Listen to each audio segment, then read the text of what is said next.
Yeah. Good afternoon, everyone. We have our first resource person of today, Professor D. Balaganapati.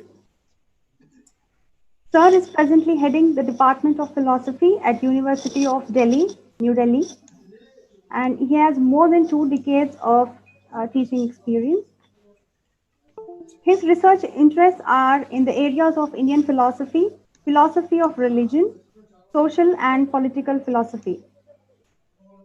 Professor is a certified philosophical counselor by American Philosophy Practitioners Association, New York. Sir has several publications to his credit and is also a chief editor for many national and international journals. Some of his publications include Philosophical Doctrines of Andhrakas, exploring early Buddhist sects of Andhra, Revisiting Dana, a response to Eurocentric approach, and so on.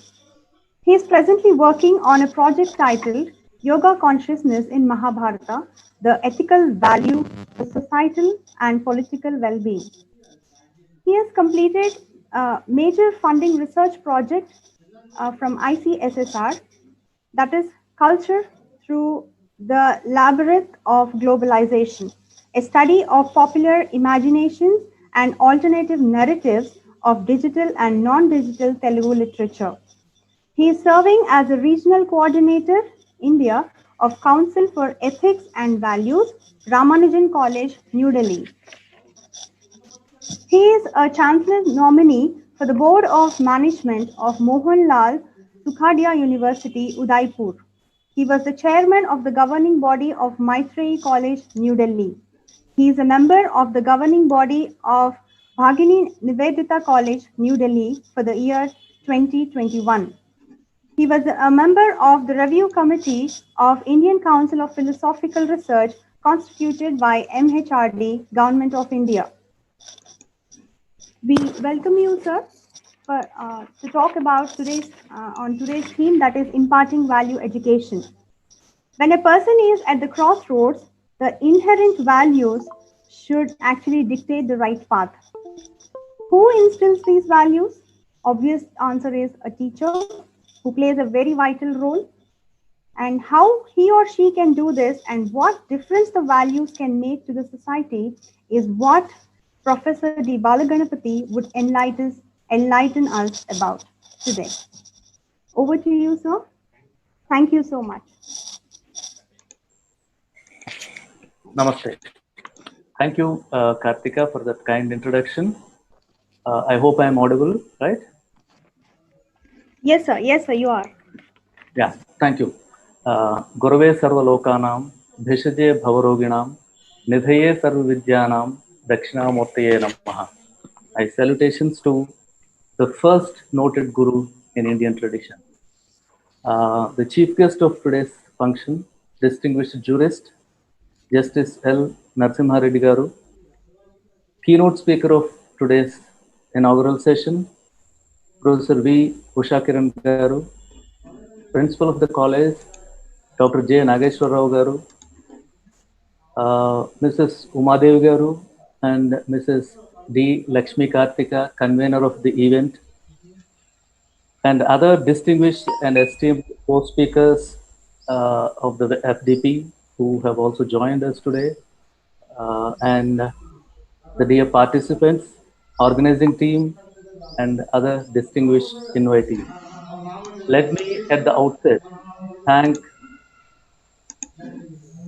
let me at the outset express my sincere gratitude and appreciations to Lakshmi Kartika for inviting me for this FDP.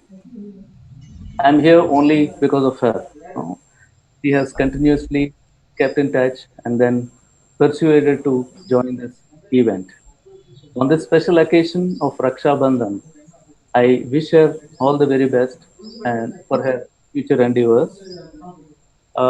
Having said that, we understand that this is an FDP, Faculty Development Program, and I assume I'm so happy. Yeah, there is some disturbance somewhere. I request all the participants to mute their mics. Yeah. This is an FDP, Faculty Development Program, and we assume that all of us are teachers. So I know that I don't have to teach you anything, and all of us know very well what we have been doing all these years. But there would be a time where we have to wait, stop, and relook at our own work that we have been doing. So that's what necessitates a kind of refreshment and reorientation towards our own values and knowledge. This is what occasions such kind of faculty development program. I'm so happy that the theme of the program is very well chosen by the organizers, and my special appreciations to the people who have chosen this theme, role of a teacher in nation building. Theme that is given to me, the sub theme that is given to me is imparting value education. Let me begin, okay? In order to get into whatever theme, sub theme that is given to me, let me begin by reflecting on the general theme of the FDP, Faculty Development Program. It says the role of a teacher in nation building. Why should a teacher worry or bother about nation building at all? Right? That's not teacher's job. In fact, that is the job of the politicians who have to make laws and who have been making laws. And it is the job of the bureaucrats who have been trying to make these laws implemented across the country. And it is the job of the industrialists and entrepreneurs who have been contributing to the economy. And it is the job of the lawyers who have been fighting for the justice of the country. There are many people around us who have their own specific roles to play in nation building. So why should we bring it to the teacher and talk about teacher's role in nation building? Don't you think it is too much that you are asking from a teacher? But I have an answer, okay? It is the work of the politicians and the lawyers and then entrepreneurs, everybody. That is true. But who makes all these people? Who makes the politicians? Who makes the lawyers? Who makes the industrialists? It is the teacher who is at the base of the whole foundation on which the educational program happens, and out of which these politicians, industrialists, or lawyers that we are talking about come out. So that is where the role of the teacher is very crucial, and that is how the FDP stresses the importance once again of the role that the teacher has to play, right? Uh, we are in that way, in that particular sense, the teachers are both creators. If the outcome is negative, the destroyers of the nation builders, right? So we have our role in helping the nation builders to come out is very crucial. And if we do it in a positive way, then probably we would create nation builders. And if we do it in a negative way, or if we fail in our duty, then it would be a devastating effect with destroyers of the nation. So that's where the role of each one of us is so important and crucial. Okay, but don't you think it is too much of a burden on us, right? See, all of us as teachers, don't we think it is too much of a burden on each one of us, right?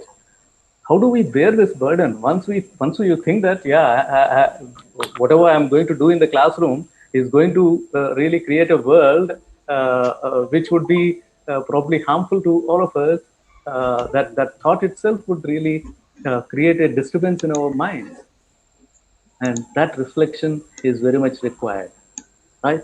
Let me say a few things about teaching profession as such. Okay, how different is teaching profession from other professions? There are many professions. Why should we give so much importance to teaching profession? Is it only because we are all teachers that we are trying to pat each other's back saying that, our profession is great? Or is there really something unique, that we have to clearly make note of? Okay, so let me say something about that before I get into value education. We have different professions, of course, and in all these different varied professions that we have, the person who is performing there has to be what he is at that particular point of time. For example, a doctor needs to be a doctor when he is treating a patient. But education or teaching is the only profession where the teacher should not remain as a teacher. He has to be a continuous learner, continuous student. So only then he would be able to perform well. So the difference you would glaringly understand between a teacher and a person and any other professional. Okay. So in other professions, you don't have to become what the other clients that has come to you. But in teaching, you have to become a student so that you can reach out to the student. You have to become a learner, continuous lifelong learner, so that you can perform well in the classroom. That is how it is. Definitely a different one. If not, I'm not positing any hierarchy of professions. I'm only saying that it is a different one, which is to be recognized very well. Okay. Having said that, let me just say, let me just move forward and try to say something about the challenges that we face as teachers. Okay. I'm just trying to boost all our morale, no, so that we feel happy and we also feel encouraged to go further, because that's what FDPs are made for, okay, organized for. So what are the challenges that we face, which would be completely different kind than the people from other professions face? The first one is we deal with wide range of students with different IQs, which demand varied methodologies from us. Okay, in a classroom of 100 or 60 or 50 or 40, whatever it may be, probably as we understand now, each student is a unique one. And if each student is unique, each Definitely. student's IQ and each student's understanding and depth would be different. I'm not putting them in a hierarchy, but I am putting them in varied platforms. So if that is the case, it is really difficult for each one of us as teachers going into the classroom and trying to help them to learn something, to get some knowledge from the lecture that we are giving. So this is a really challenging one that we have to face. See, in other professions there would be one rule which you have to implement on everyone. Okay, unless you're trying to be partial to somebody. But for a teacher, it's not going to work out that way. You Sure. cannot go with one yardstick and say that, yeah, this is over. Finish. So that's the importance of the teacher. The second one is, as a teacher, I see some of the senior faculty members, teachers here around us. You would know it better than me in that sense. Teacher deals with a few generations of students. Okay, in a period of in a span of 20 to 30 or 30 to 40 years of teaching, a teacher deals with generations of students. Sometimes you may teach the father as well as the son in the same class, right? Yes, yes. So that means, uh, see, that shows the responsibility that you have to bear. Each one of us have to bear, which means from father to son, if you're going to teach, how much upgradation of your knowledge is required, and how much patience that you require, and how much acquaintance with what is happening around us is required. That again, see, I'm not trying to build a burden on each one of us, but I'm saying each one of us unconsciously carry this burden with us. We have to realize that, Yeah. and the society also has to realize that, right? So the second one is we deal with generations of students. And the third one is the kind of upgradation. See, knowledge, whatever we call knowledge, I really feel very bad about the computer science teachers, because every day something new comes out, some new theory comes out. They have to upgrade themselves every day, I'm telling you. Okay. So something might have already happened somewhere, Yeah. and by the time it comes to us, it would be delayed and outdated, which means the upgradation, constant upgradation of knowledge is something that demands from each one of us. See, I said in the classroom, you have varied audience, varied students.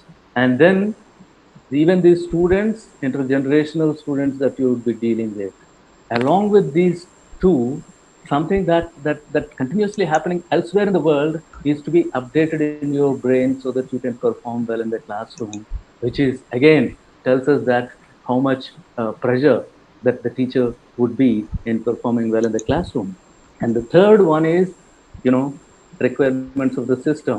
System demands that it gives you certain syllabus. It asks you to, it demands from you that you should finish it within the time, and you should stick to the stipulations of the rules and regulations, etc. Blah blah blah, which is very difficult sometimes. But still, you're supposed to deal with above all the things that I've said, along with this necessities or requirements of the system. That this whole thing tells us that the teaching profession is very unique and very special. And also, if you realize, it is also a huge burden. Okay, but I don't want to make you feel that it is a burden. Okay, that's not my job to make you feel that it is a burden. But you have to understand that it is a unique one, and it requires special concentration on each one of us so that we would perform well and as the builders of the nation, right? That is the job that is given to us, and we have to perform well in that. Having said that, let me list out, let me enunciate one more very important aspect about teaching profession. Okay, how do you measure the success? Okay, how do you measure the success of a person who is in a profession? For instance, there is a doctor, and a doctor, he treats the patient well, and you measure the success of the doctor by the way he treats the patient, and if the patient by merely his performance, right? That's what you look at. You take a soldier, and you measure the success of the soldier by his own performance. Okay, so even with regard to a doctor or soldier or anybody you take up, the success of a person is measured on his own capacity and capability. But come back to a teacher. Teacher is never measured, okay, on the basis of his own performance. Teacher's success is measured on the basis of the success of his students, right? You know it better than me, right? They would ask you how much is the percentage of success of your student. Only on the basis of that, they would either reward you or whatever, right? So the success of a teacher is never seen or evaluated or recognized on the basis of your own performance. Rather, it is on the performance of your students, which means how tough it is, right? This is where I thought I would state three important things about the success of a teacher, which tells us about three different theories of ethics that we have in philosophy. Since I am a teacher of philosophy, I would always take you back to philosophy, and I enjoy doing that because most of the people think that philosophy is away from the individual human life, which is far away from truth. Okay, philosophy is with each one of us, and we have to. Only thing is we don't understand that. No, we often we hear, if you know about Advaita Vedanta, it tells us that you are the God. Okay, you are the Brahman, but you don't realize it. In a similar way, philosophy is in each one of us, but we don't realize it. We would be blissfully happy to be ignorant of the philosophical propositions that we have within us. Anyway, let me not worry about that aspect as of now, because that requires a different kind of platform to speak. Okay, so let me say a few things about the success of a teacher. The success of a teacher, as I said above, depends on at least in three different contexts. Okay, success of a teacher, when his students perform well, only then the success of a teacher is measured, which means this relates to a theory called consequentialism in ethics. Okay, moral philosophy. Consequentialism. You try to evaluate the actions of the individual on the basis of the consequences of the action. Okay, so this is called utilitarianism or consequentialism. The second one is when the teacher performs his own duty very well. See, sometimes you don't think about the success of the student. You go with the view that this is my duty. Let me perform my duty in the best possible way, in the best possible format. Okay, so you treat it to be your duty, and then go there and try to perform it. Okay, this is what is stressed even in Bhagavad Gita, when Krishna tells Arjuna that you perform your duty. Okay, don't worry about the consequences. Who is going to be killed? Who is going to be saved? Okay, perform your duty. So we, some of us, also go to the class with the view that let me perform my duty. Okay, and I perform my duty to the best of my ability. Okay, this is called a deontological theory. Okay, a deontological theory where duty is for the sake of duty. Okay, you don't perform your duty for the sake of something else, for the sake of some rewards or something, but you perform your duty only for the sake of your duty. And this is a theory called deontology. And then there is another theory as well, where you always try to excel yourself. Okay, as a teacher, you think that yeah, I have to excel myself, I have to improve myself, I have to excel myself. Okay, I have to become the best teacher. Okay, in this process we also work towards our own improvement, and this is what is called theory of virtue. Okay, you try to inculcate the virtues of a teacher, and this theory is called ethical theory of virtues theory, which was enunciated by Aristotle. Okay, so these are the three theories that we have in ethical philosophy. In fact, all these three theories we simultaneously practice. It is not that we would be concerned about only the outcome of the success of the students. It is not that we would go to the class only thinking that it is my duty for today. No, it is not that I am. You will go to the class with the view that no, today I'm trying to excel myself. We go to the class with all these three together. Okay, which means again I'm telling you, uh, you would be going with an amalgamation of ethical theories that we have in philosophy, that we talk about.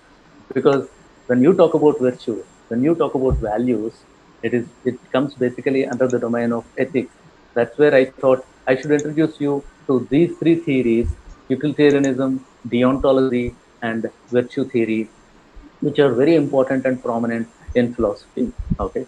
So having said that, let me just move forward and try to explain or try to get into, like, we have understood the importance of a teacher as of now. If the teacher plays such a key role in the process of education, we have understood that. If the teacher plays such a key role in the process of education, it is also required on our part to understand what do we mean by this education, right? What do we mean by this education? And I appreciate Narasimha Reddy Garu. Initially, he mentioned about certain theories or certain conceptions of what education is, which were stated by uh, uh, various stalwarts in the field of education before. So one of the ways of understanding education is we understand that it is a process of facilitating learning. Right? This is the simple way of understanding process of facilitating learning. But if you go little deeper, you would understand that it is an acquisition of knowledge, skills, values, beliefs, and habits. So what happens in the process of education is the one who is the seeker, who is the student, would acquire the knowledge and skills, values, beliefs, and habits. And it is also manifestation of perfection in human beings, as stated by Vivekananda. Swami Vivekananda says it is the manifestation of perfection in human beings. It is also understood by Mahatma Gandhi as the all-round development of body, spirit, and mind. Okay, so we have all these three components within the self, and it is an harmonious and all-round development of all these three. That's what is understood to be education by Mahatma Gandhi. It is something that makes our lives in harmony with whatever exists around us. Is the conception of Tagore. Okay, Tagore is basically, he says, you live with the nature and you make your life in harmony with what is around you, so that you educate yourself through living in the nature. Okay, that's what is the conception of Tagore, which is very important for us to know and understand in this context. And basically now, let me understand. Okay, let me say what is it that I am thinking as education. Okay, these are the various conceptions that are already existent. But what is it that I believe to be education? For me, it is a process of living through a continuous reconstruction of experiences. It is a process of living. Okay, each one of us go through this process of living through a continuous reconstruction of experiences. We construct and reconstruct our experiences, and that is how we go further. You have a look at your childhood, how you try to learn. Okay, every aspect, everything that gets accumulated to your knowledge domain tries to construct and reconstruct your experiences, and that is how your knowledge domain gets created. Okay, so that's how you also build yourself as an individual. So this is what this is how I understand the conception of education. If this is the case, what is the aim of education is something that is very interesting that I thought I should delve for a while briefly. Okay, see, for example, every individual is getting educated. Okay, so why are we educating our kids? Okay, students that we have. Number one, as most of us say, employability is more important. This is what we think, right?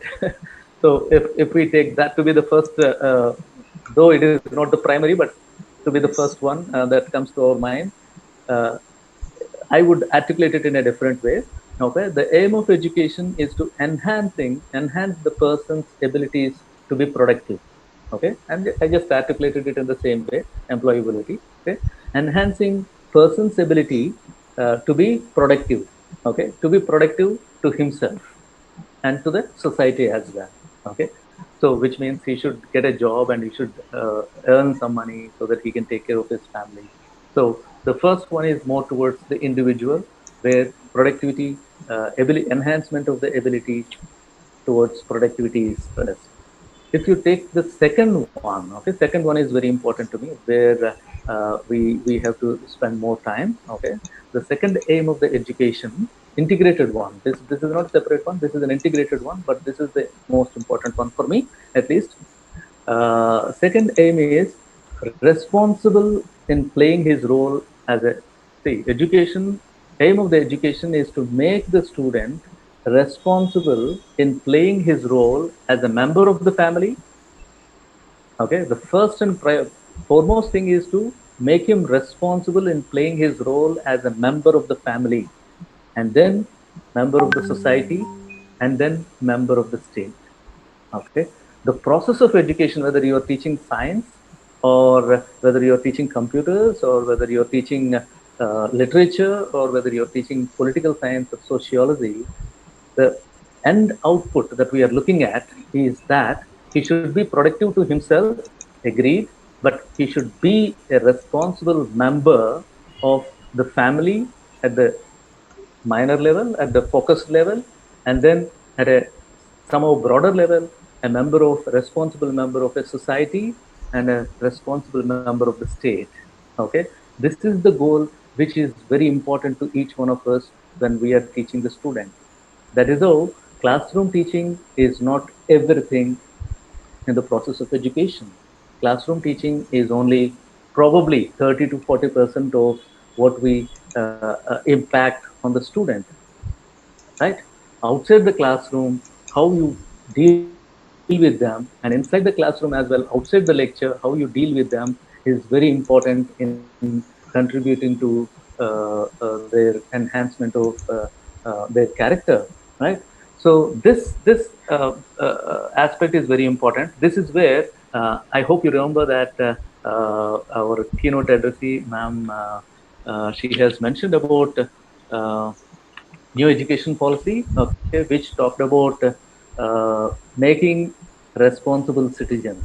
Okay, one of the points of new educational policy is to make the individuals responsible citizens. This is what she read out for us. The second important point, or last important point that she has mentioned, is to instill values and skill to become a global citizen. Okay, I have some reservations regarding this, but still, okay, it's stated in a good spirit. Okay, you have to instill values and skills so that he can become a global citizen. Okay, at least we are safe now because it says only we have to make him a global citizen. Initially, they were always thinking that we have to make a person, individual, a part of a global workforce. That was too dangerous, right? Which means you're just taking him away from the nation where, see, because our concern is also nation building. If our concern is nation building, if you say we want to make him a part of workforce, global workforce, then you're completely disconnecting him from the place where he is born. Okay. When I say this, what do I mean by this is the term responsible. Okay. Responsibility. When would you be responsible? When would you be a responsible citizen? Responsibility, interestingly, requires nobility. What I mean by this is, you will try to be responsible if you know the other person. Okay, that's how responsibility can be very well inculcated within the family, because in the family you know to whom you are responsible and what are your duties. Okay, and if you violate, then immediately it would be pointed out. So inculcation of responsibility is possible at the grassroots level. Grassroots level here is the family. Okay, so which means the reason is you know the other. Okay, to whom you are responsible, and if you don't try to be responsible, the other also would do similar kind of thing, which immediately impacts you. Okay, so the knowability and also the proximity. These two are very important for an individual to inculcate responsibility. But yeah, what, see, when somebody is getting educated, it is not that he is getting educated with his money. Okay, though payment of fee is one of the concerns, but it is not that the individual is getting educated by just paying a money. The community is investing on him. Okay, in all the educational institutions, through the knowledge development, through the infrastructure development, through whatever other sorts of means that we have, the community invests in them. So that's why, see, people argue regarding this IITs, that every student in IIT, the state would be spending on him at least some lakhs of rupees. Okay, though the fee that they pay would be very less, but the investment of the state on them would be very huge. Which means the community invests in the process of educating so much on the student. Okay, so then after getting all the benefits from that, the student or the individual who is coming out of the institutions of the education also has responsibility, and this responsibility has to be performed. Okay, if you're looking for a global workforce, what is happening is you're completely disconnecting him from the context. Unless there is a context, nobody would feel responsible and responsible, because the knowability, as I said, knowability and the proximity are very important. And the knowledge as such that we are talking about is also rooted in the context. That is how, when we are talking about values, we are not, though it is, we have been talking about global values, we also talk about the values of the land as well, which are very important for each one of us to inculcate. Okay, so then after inculcating the values of the land, we try to move further. Okay, and then that's how we try to become or join the global value system. But our rootedness in the culture, rootedness in the tradition is very important to each one of us. So that's where I thought I should mention this very important aspect of responsibility on the part of the individual. Let me now move to the values that we are talking about. What are these values? Hmm? What are these values? Values are basically understood to be standards of behavior. See, in Bhagavad Gita, you would find this shloka where guna karma vibhagachaha. Okay, so how do you understand yourself? How do we understand an individual on the basis of his gunas and also on the basis of his actions? Guna and karma. Guna is the one which inspires, okay, which creates a standard for the behavior, and karma is an outcome of the behavior. Okay, So guna and karma are very important in understanding the value structure. Okay. So values are basically standards of behavior. And if that in that particular sense, if you're looking and trying to understand what are human values, it is ideal behavior of human being by adapting noble principles and high standards. This is how we try to understand human values. Now, just have a look at the present world that is around us. Okay, I'll just take few minutes. Uh, uh, um, Kartika, you can stop me whenever you think I am exceeding my limit. So Because you can go on till 5:15, sir. You have 10 more minutes. Yeah. okay, thank you so much. Because as teachers, we tend to cross our limits most of the times. No, so Uh, the session Go on. started late. So actually, we should apologize for that. Okay, okay. Yeah, thank you so much. Yeah. Yeah, just have a look at the present world around us. Okay, and we see a kind of selfish individualism. I'm not saying individualism is wrong, but a kind of selfish individualism that is existent around us, which exclusively concerns about personal gains. Okay, not bothering about anybody else, exclusively concerned about the personal gains, with no consideration for the common good around us. Okay, because we see, if you try to be reflective, you understand that unless people around us are good or happy, you can never be happy. Okay, this a little reflection on each one of us will tell us. Okay, it is like coronavirus. Okay, unless everybody is safe, you will not be safe. If you want to be safe, you make sure that everybody else is also safe. Okay, it is exactly like coronavirus. Okay, so unless uh, there is goodness around you, you cannot be good. Unless there is happiness around you, you cannot be happy. Within the family, unless you contribute to the happiness of the family, you alone can never be happy. Okay, so that is a very simple thing. A little reflection on each one of us would tell us, but still we don't try to do that reflective activity. That's what creates the problem. And we all in the around the world that we see now, we see a kind of absence of duty consciousness. We do the duty only if it extra benefits us. Okay, we try to perform the duty only if it benefits us with extra things. Okay, so this is the unfortunate. This is what is corruption that we are talking about around us, and adapting double standards for personal benefit.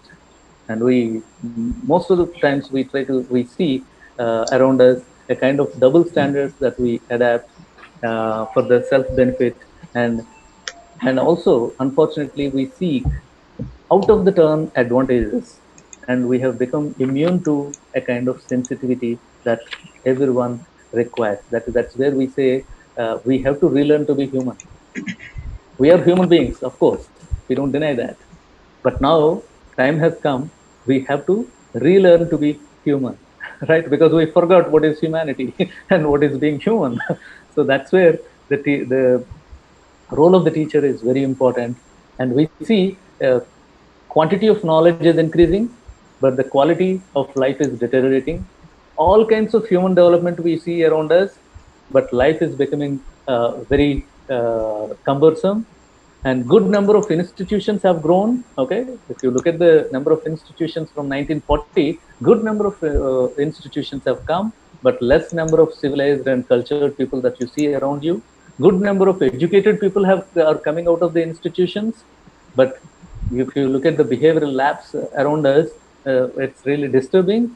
And degrees are available in plenty, but dignity of the individual is really going down. Okay, Yes, so yes. why is it so? Why is it that all these things are happening around us in the country? This is what makes us to understand that the importance of values in the society, in the country. So unless we reflect, we start reflecting on our value systems and try to inculcate those values among our younger ones, it would be very tough to look at the society to be an improved one than the present times. So now let me just map what are the values that we have. If you're looking at Indian tradition, what are the kinds of values that we have that we have to take into consideration? For example, value is basically an ethical notion, okay, ethical principle, ethical notion. For example, if you look at Indian tradition, the ethical values which were prescribed to every individual in India, in the country, and around the world as well, that every individual as such are five: ahimsa, satyam, asteyam, aparigraha, brahmacharya. Okay, ahimsa is non-violence, satyam is speaking truth, and asteyam is detachment towards things. Okay, you have objects. You should possess objects, but you should have a certain kind of detachment. Your excessive attachment to your objects would create problems to you and others as well. And the other one is aparigraha, non-stealing. Okay, stay away from others' objects, others' belongings. And then celibacy, which is brahmacharya. These are the ethical values that our Indian tradition has prescribed for each one of us. And within this, if you look at the individual human life, it is not that we require this group of values alone. There are different kinds of values that have come up. Okay, the contemporary or recent or modern literature is so rich in mapping the values that it really gives us a lot of insights to know them and understand them so that we can inculcate them. Okay, for example, we have intellectual values, we have rational values, we have emotional values, we have social values as well. And then values are also understood in terms of religious and secular, individual and communitarian, empirical and spiritual. So the domain of values is so rich, so rich. Okay, so let me just say a few things about each one of these categories. Okay, for example, if it comes to intellectual values, wisdom and intelligence. And if you are looking at rational values, curiosity, argument, precision, and perfection. And if you're looking at emotional values, patience, love, care, gratitude. And if you're looking at social values, Buddhism has contributed richly to this concept of social values, where it talks about Maitri, Karuna, Mudita, and Upeksha. Okay, what we mean by Maitri is loving kindness. Maitri is not just friendship. Okay, Maitri, what they mean by Maitri is loving kindness, and Karuna is compassion. Of course, all of us know, and Mudita is something that is very important, which we have to really inculcate in each one of us. We have been hearing this that see, uh, if the other is good, we try to be jealous of them, right? But Mudita tells us that you have to rejoice the well-being of others. You should not be jealous of the well-being of others. You have to rejoice the well-being of others. You should be happy because the other is also happy. The concept that I was talking before as well. And upeksha is equanimity. See, when we look at these values that I have listed out just now, initially, because of the advent of the modern education system, which was imported from the West, okay, we thought rationality is very important, and rational virtues are the only virtues that are required for the individual to be a right kind of a citizen. Okay, so that is how we have given less importance to emotional domain and emotional virtue. And then later on, people said, no, no, it is not rational. It is the intellectual virtues which are very important. And then we were going with the flow, and we thought only intellectual virtues. That's how you would find rational IQ and intellectual quotient, etc. Right? So we had this fascination towards these concepts. And then people understood that it is not just rational or intellectual. What is very important is also emotional quotient. So then we looked at emotional virtues as well, and then try to inculcate them integrate them in the curriculum and also in the teaching learning program. But now we also understand that social virtues are more important than these, because they are the ones which help us, in fact, to move in the society. So social virtues have become very important. And in fact, I remember sea learning, right?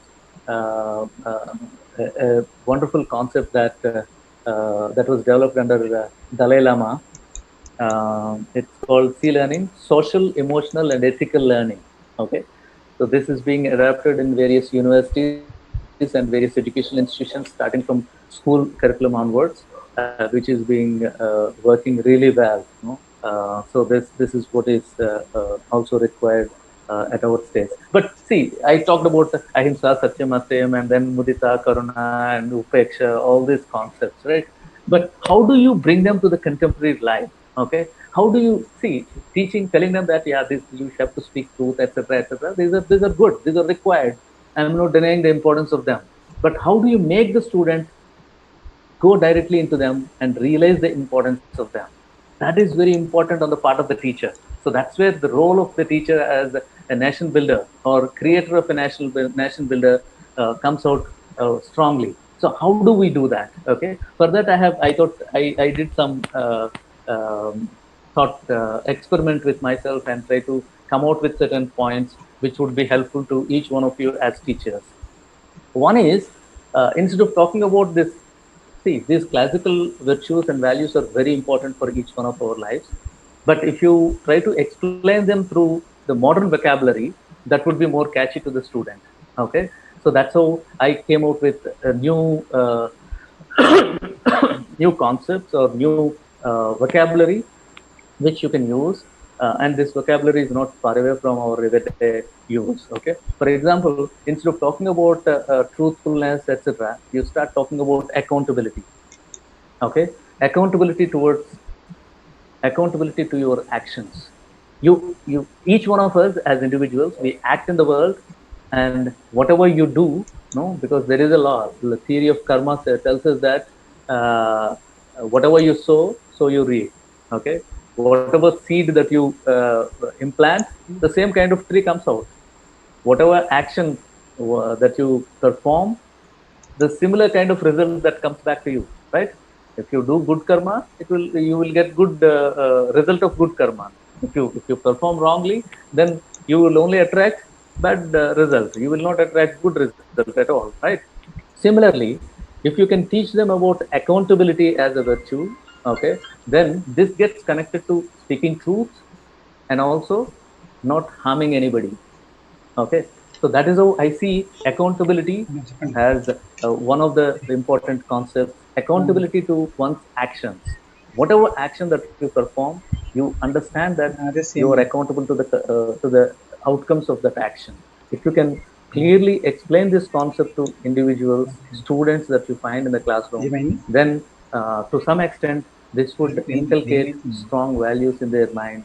And this is one of the effective things that I thought I should mention. And also integrity.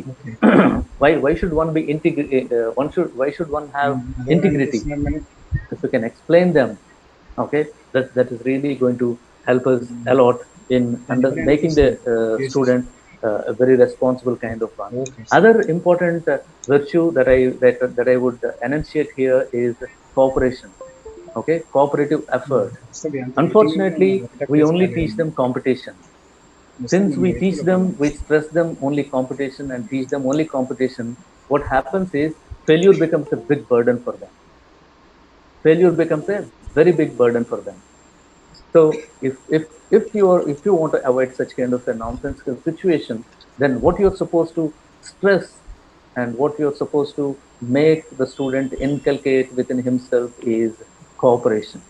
So if we miss this, then see, tomorrow after somebody commits suicide, then we start talking about all these values, and then we immediately forget about these values, and we'll think that yeah, it's over. But unfortunately, we should not continue with such kind of attitude. Cooperation is very important. And there is a kind of dangerous trend that I see around me in the students. For example, in Delhi University, I am heading the Department of Philosophy here. And in philosophy, I'm telling you, philosophy, for MA program, we give admission to 340 students in the classroom. Okay, we have 340 students use class for philosophy. And I'm talking about philosophy. You look at you come to South India. I belong to Andhra, so you come to South India, philosophy is almost dead. Okay, Nobody comes forward to take philosophy there, but fortunately we have good number of students here.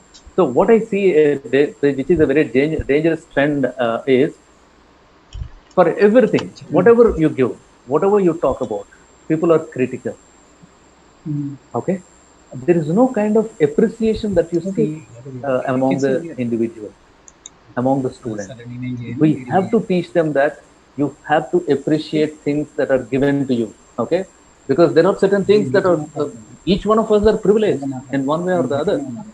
Okay, if you are healthy, that is a privilege these days in the modern life. Being healthy, being with all the parts of the body, these are also privileges. You don't understand that. And being able to come to the university is a privilege, because there are lakhs of people, crores of people who cannot afford to, who cannot join these institutions. So you should be appreciative of the things that are happening around you, and you should have the gratitude to the things that are happening to you. And if you don't inculcate this appreciative attitude and also gratitude towards what is happening to you, then it is going to be a dangerous sign. No, so that's so I believe that there is a kind of critical attitude towards everything that is given, and also there is a kind of jealousy that is enhancing among the individuals to the maximum limit. So these two are to be addressed through appreciation, need for appreciation and expression of gratitude. These are very important values that we have to inculcate among the students. The last important point is discipline. Discipline, I don't mean get up at 6 o'clock, do this. I don't mean by that. Discipline, what I mean is control of the senses and mind. Because these days, what is happening is, we are we are longing towards instant gratification. No, see, there is no instant gratification. Unfortunately, this instant food culture that has come into this market has developed this instant gratification. Probably Maggie is the first one which has created this instant gratification with 2 minutes Maggie, right? But basically, I would say, my friends, instant gratification is always dangerous. What is required for the individual is to work, struggle, and reach. Okay, sometimes you don't have to struggle, but you would reach. There is only regular process that we have. We don't have shortcuts. Don't go by shortcuts. Okay, because shortcuts are like instant gratifications, which create a problem to each one of us. Now I understand that I have exhausted my time. I'll just take 5 more minutes to conclude what I'm trying to say here. Okay. So for this, what are the methodologies that we can follow? See, I listed out certain values that we have to inculcate among the kids in our classroom. And see, these values, it is not that only literature people have to inculcate. Whatever I have said, listed out now, okay, a science teacher, because her laboratory requires to be safeguarded, right? So science teacher can also inculcate the same kind of virtues, and any teacher, no, teachers of all disciplines across the disciplines have to teach these values that are required. What are the methodologies that we have? This is a very important question, because often we talk about values and we leave them there without telling the teachers how do you inculcate, how do you bring them to the bring them close to the student. Okay, that is the methodology which is very important. And when it comes to methodology, one of the very important aspects in Indian tradition is the narrative tradition. Okay, you have to keep narrating. Narrative tradition is very important, and that has played a very big role in transmission of values and virtues from Vedic times and epic times and Puranic times to the present time. That's how you still remember our great epics, Mahabharata and Ramayana. How did you get them? Through narrative tradition.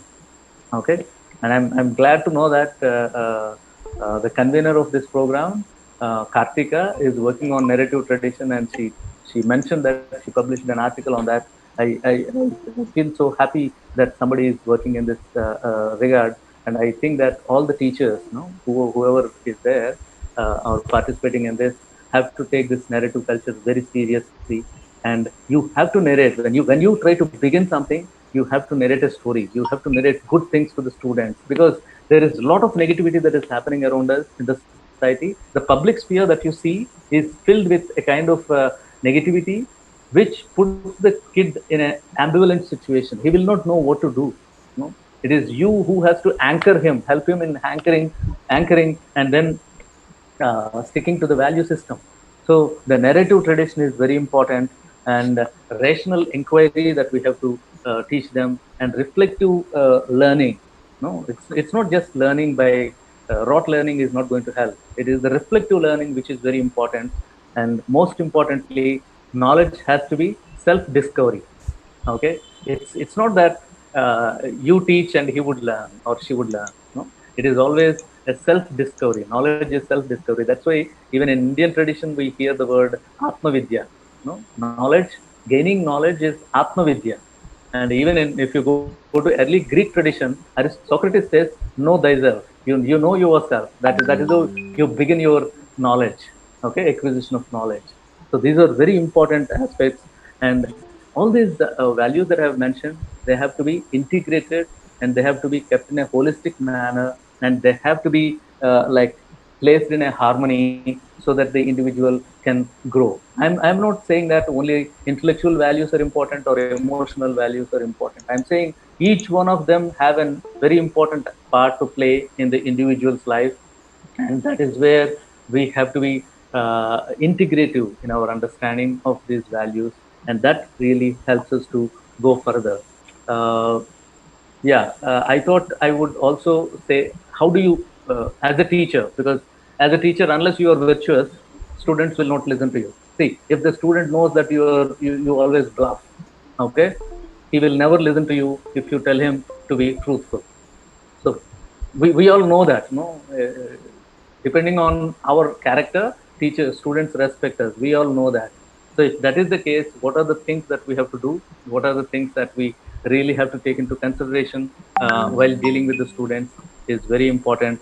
um, I would just say, I know Kartika is looking at me, which means I should stop myself. But I'm tempted to complete it with a very interesting thing that I should not miss. I would ask each one of you, like, what is teaching for you? Okay, I understand that there are 4,500 teachers who have assembled here.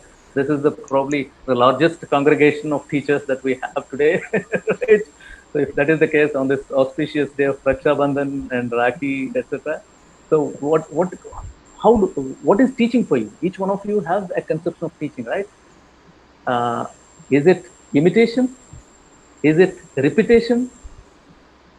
Okay. Do you think that teaching is a mere repetition? Because most of the people outside the teaching profession think that this guy, these teachers, they only repeat the syllabus that is there in the since last 40 years. You know, they just read out the notes, the same stuff they repeat, right? Is it really a repetition, or is it that you imitate yourself or imitate your teacher, or is there any other model that we can think of?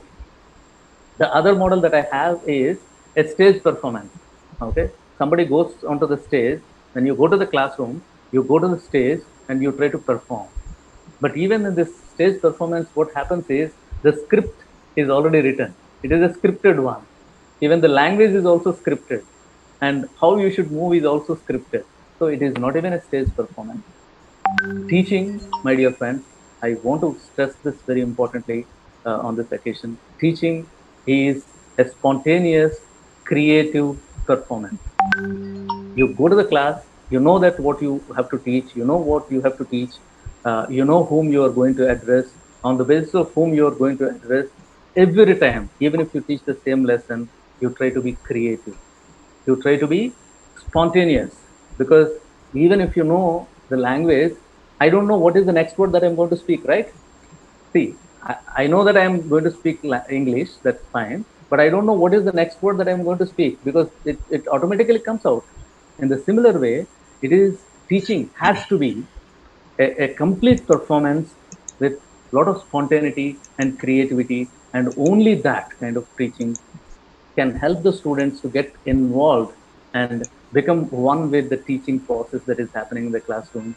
And I wish all of you that you should reach, all of us should reach that stage and try to inculcate proper values that are required to be inculcated among the kids, and we should move forward in this noble endeavor that we have of nation building. Thank you so much. I thank you all for your patience, and I once again thank the organizers, especially Mrs. Kartika, for this kind invitation. Thank you. Thank you, sir. It was an enlightening session. Thank you so much. We'll take the questions now.